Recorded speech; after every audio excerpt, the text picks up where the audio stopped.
কড়াইতে তেল দিয়ে দিয়েছি, এখন মাংসগুলো দিয়ে দিব।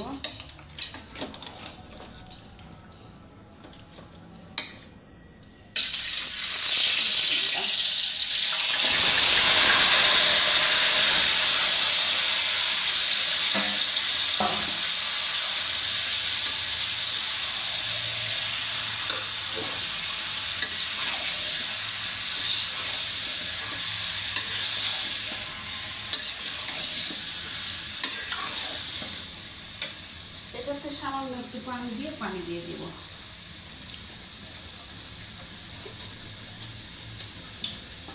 কারণ হচ্ছে সোনালি মুরগি তো বেশি পানি দিব না, সোনালি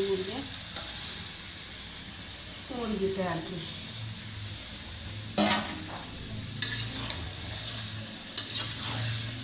একটু নেড়ে চেড়ে ঢাকনা দিয়ে ঢাকা দিয়ে দিব।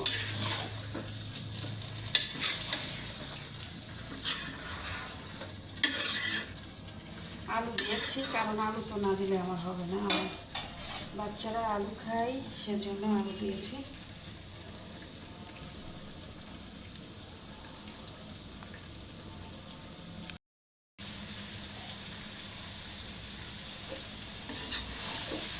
মাংসটা আমার কষানো হয়ে গেছে, কড়াইতে উঠে যাচ্ছে, তেল বের হয়ে গেছে, এই জন্য হচ্ছে এখন পানি দিয়ে দিলাম। সোনালি মুরগি রান্না করতে তো দেরি লাগে না, দ্রুত হয়ে যায়।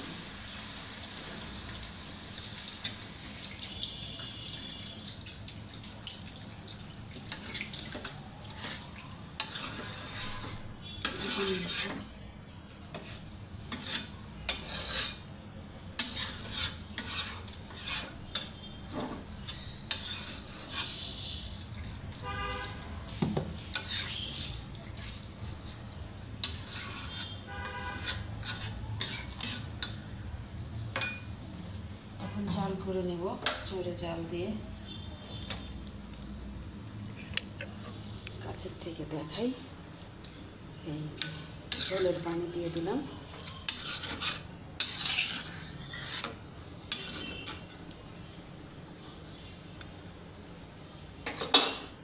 এখন ঢাকনা দিয়ে ঢাকা দিয়ে দিব, তারপরে মশলা দিয়ে নামিয়ে নেব।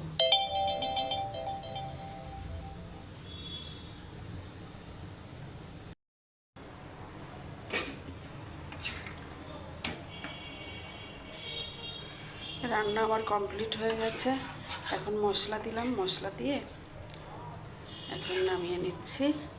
চুলা বন্ধ করে দিয়েছি অলরেডি।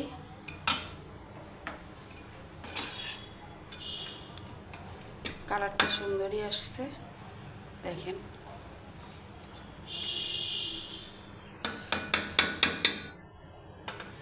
এখনও অনেক কাজ বাকি, রান্না সবেমাত্র শেষ হলো। আনুষঙ্গিক আরও অনেক কাজ রয়েছে, সেগুলো করব, করে তারপরে গোসল করে নামাজ পড়ে তারপরে খাবারের টেবিলে। যাই হোক, ভালো থাকবেন সবাই, আল্লাহ হাফেজ।